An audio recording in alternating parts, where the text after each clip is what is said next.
Hi, today we continue with the understanding social science from Indian perspective in a better way. And as we go forward, I will be able to explain to you each and every topic under this huge banner. Let's start with the first topic, the Constitution as a guiding framework for public life. India's Constitution is central to understanding public life because it defines the ideas of justice, liberty, equality, and fraternity, and sets out how institutions have functions in a democracy. These values are not only for courts or parliaments, they guide how we think about discrimination, unequal access to resources, and the responsibilities of government. An Indian perspective also stresses scientific temper and the spirit of inquiry when we examine social issues. This means we should question rumors, stereotypes, and single story explanations, and instead look for evidences and multiple causes. The fundamental duties also include developing scientific temper, humanism, and the spirit of inquiry and reforms which support this approach. In my next slide, you will get a mind map on what I have just read to you.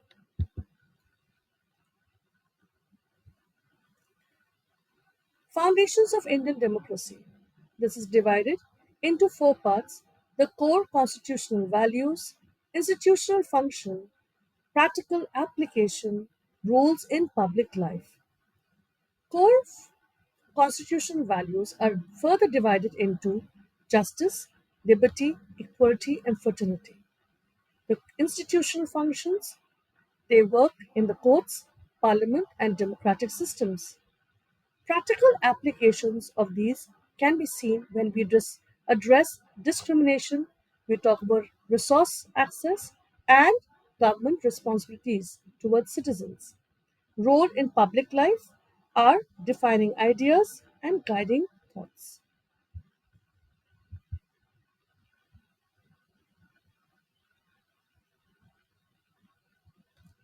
The Constitution as a guiding framework for public life.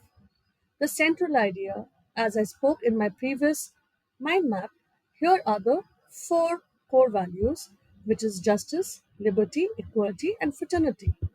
The second point is what is the role in public life? It guides how we create institutions such as courtrooms, parliaments, and governments.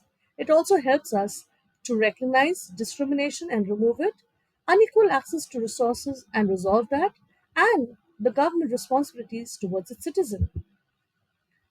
Let's look at the third, the Indian perspective. It encourages scientific temper, promotes spirit of inquiry, which means we should ask questions, check evidences, avoid rumors and stereotypes, and reject single story explanation. Now, let's look at these two broad concepts which you have heard for the first time in your grade 9 textbooks. Scientific temper. What does it mean? It means when you're talking about logic and you are adding it with the evidence over blind beliefs. This means, for example, you look at a lucky charm and say, you know what, this is going to get me a lot of good results and I can trust it. Until and unless that charm actually gives you a good result and has done it over time, you should not believe it. Spirit of inquiry questions everything and seeks multiple causes. Ask why a village has no water. You should ask it. Don't talk about that it is corrupted or the people are not doing their job. It is nothing like that. You need to look at where it is geographically positioned. What are the kind of people who are living there?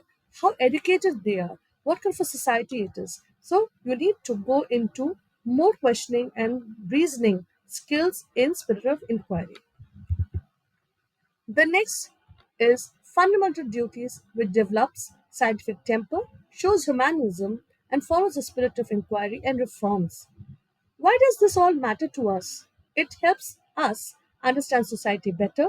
It teaches us fairness and responsibility, and supports wise and evidence based thinking. Now, the next topic is the past and the making of modern India. Hey, we can never understand our Indian system unless we do not dig a little deep into our past, and that goes with any society. To understand India today, we need to understand how the past shaped present institutions and identities. Colonial rule influenced land revenue system, education, transport, industries, and patterns of inequality. The freedom struggle shaped ideas of rights, justice, and citizenship, and helped create a commitment to democratic governance. This history understanding helps us see that present day debates and laws about equality, development, and national integration has deep roots, and they cannot be understood only by looking at current events.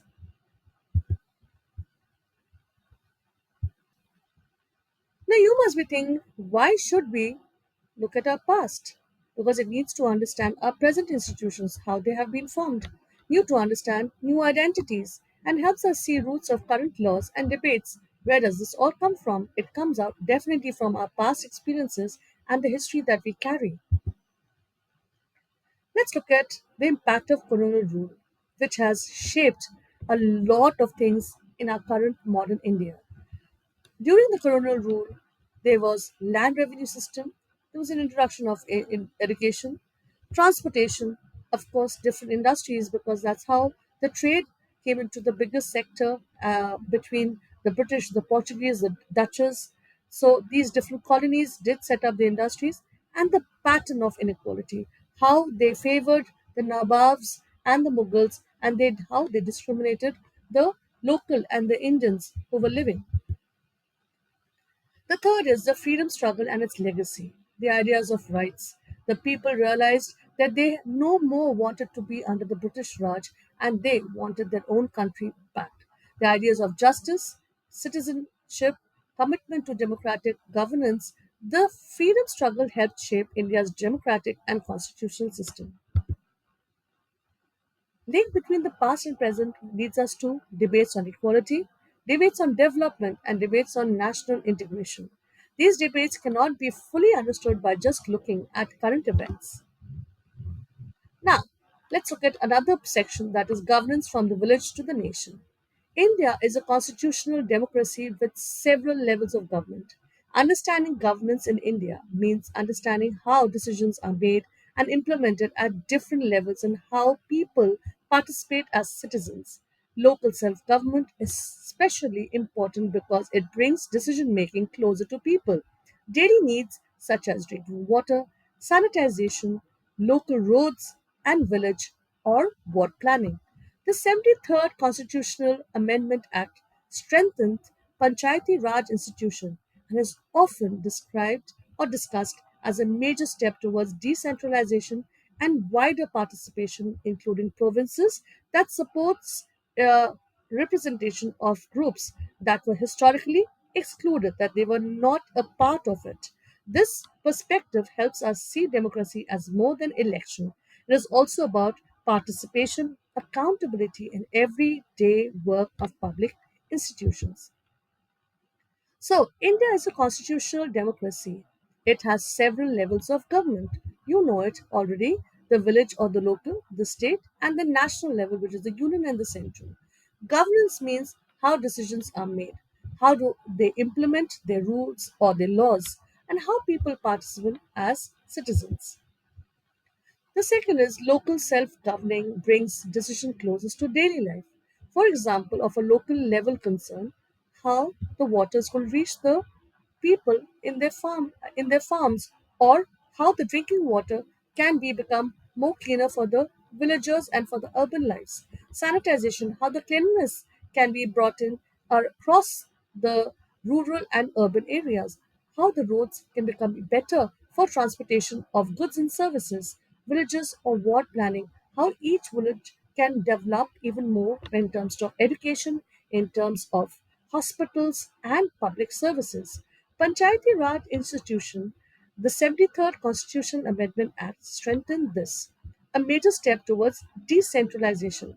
What does it mean? It means distribution of power or transfer of powers. Encourage wider participation in governance. So everybody, the village and the rural areas, urban areas, all had to participate in the democratic government.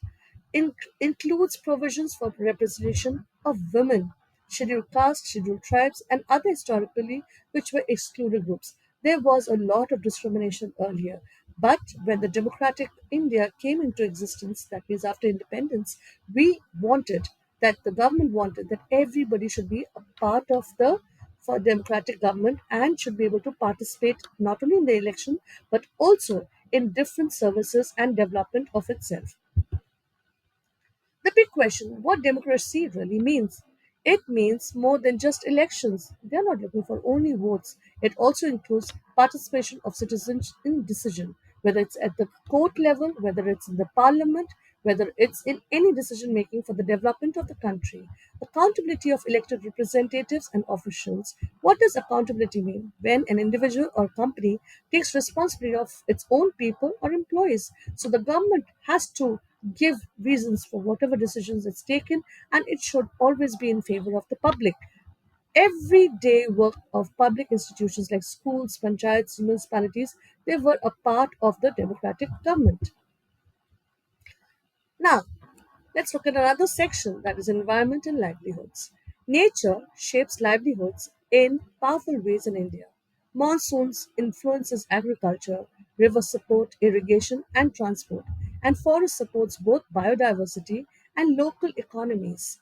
Environmental issues here often involve questions of survival and justice. For instance, deforestation, water scarcity, flood, and pollution affects communities differently. Those who fewer resources may live in more vulnerable locations and may have fewer alternatives when crops fail or when water becomes unsafe. Understanding such issues requires linking environment with work, poverty, public policy, and long term planning, which supports sustainability as a guiding value. How nature shapes livelihoods. Nature shapes it in a powerful way in India. Especially monsoon influences agriculture, and you can see the kharif and the rabi crops are dependent on the monsoons that are the major part of the agriculture system in India. River supports, it helps in irrigation, transportation. Forest supports biodiversity and local economies like fuel, wood, fodder, NTFPS, etc. So these are the broad points under environment and livelihoods. Environmental issues and justice. Environmental issues often involves questions of survival and justice. For example, deforestation, water scarcity, flood, pollution. These issues affect communities differently. Those who are dependent on forest and their livelihood, those who are living near the forest or they're living in the agricultural field. People with few resources are often more vulnerable. They may live in risk prone areas which are flood prone, drought prone, and polluted sites. Fewer alternatives when crops are failing. That means there are no monsoons, there's a change in the climate, and it has affected the droughts to happen, and the crops are not able to grow. There are a lot of farmers who get affected because they're dependent on farming. Waterborne becomes unsafe when it is no more drinkable, and it can carry a lot of diseases for the family and for the people, and the village can be extinguished because of the waterborne diseases. Linking environment with other factors. Understanding environment is livelihood problems requires connecting. Environment, work becomes a livelihood. Environment, poverty can be linked to each other. Environment, public policies, environment, long term planning. This approach supports sustainability as guiding value in developmental decisions.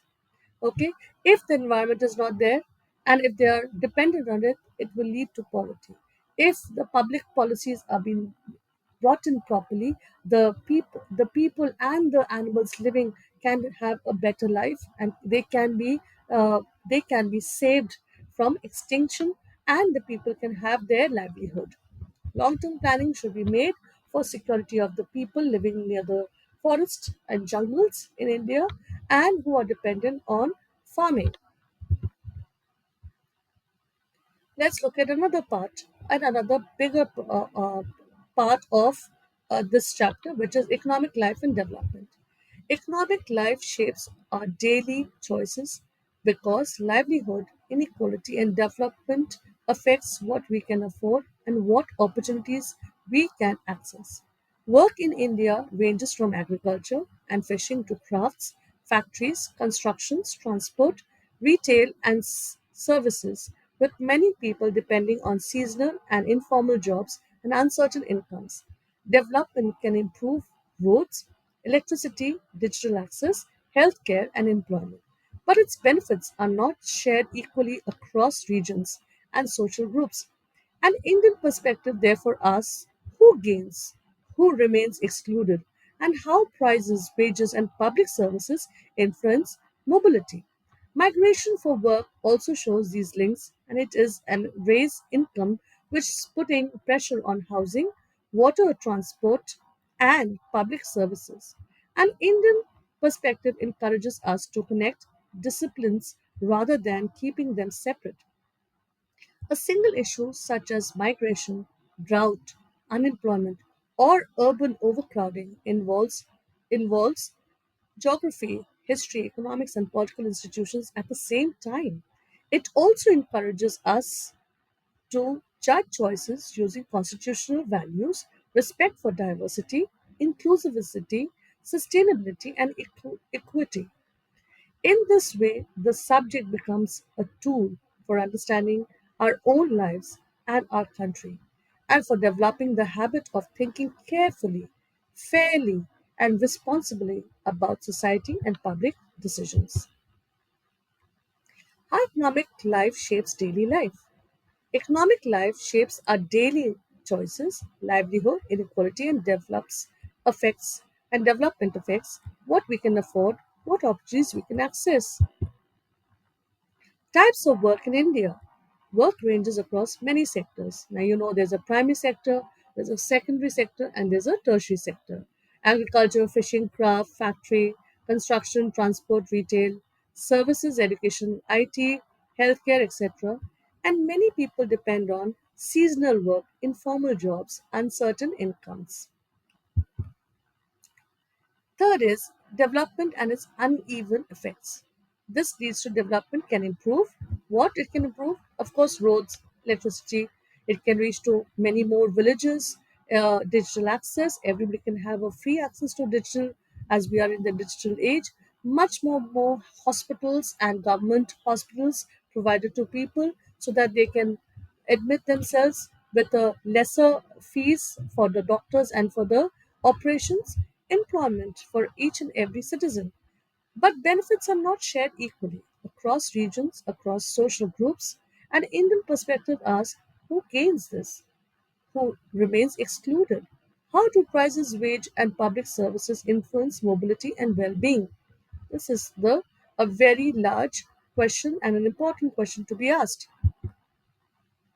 Migration for work shows now you can understand people from smaller villages or cities come to these metropolitan cities for work and for better future and for better salaries and but better livelihood.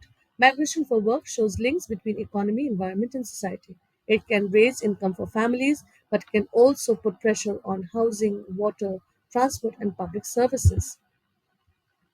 And in disciplinary perspective, it encourages us to connect discip- disciplines, not keep them separate. A single issue such as migration, drought, unemployment, and urban overcrowding involves what all things? Geography, history, economics, political institutions. Judgments should be guided by what? By our constitutional values, respect for diversity, inclusivity, sustainability, and equity. The purpose of the subject. The subject helps to understand our lives and our country. It helps us to develop the habits of thinking carefully, fairly, and responsibly about society and public decisions. Okay, so now we've come to the last part, that is the key takeaways. What did we learn today under all these points. The first point was the Constitution as a guiding framework for public life, the past and the making of modern India, the governance from the village to the nation, and the fourth, environment and livelihood, economics, life, and development. I hope you like this video, and I would like to uh, tell you the key learnings that we've had, which is also in your textbooks as you will go through it. Social questions and solutions vary across countries. So, studying social science needs awareness of perspective on context. India's diversity influences languages, representation across to access services, and the needs to protect equality and dignity. The Constitution guides public life, institutions' rights, and responsibilities and supports scientific temper and inquiry. Understanding India involves linking environment, livelihood, governance, and development, and asking who benefits and who is excluded. Thank you so much for watching this video till now. I hope you understood the topic very well, and you're able to make points through my slides. Please subscribe my channel and like it, and I'll see you next time with another topic. Take care.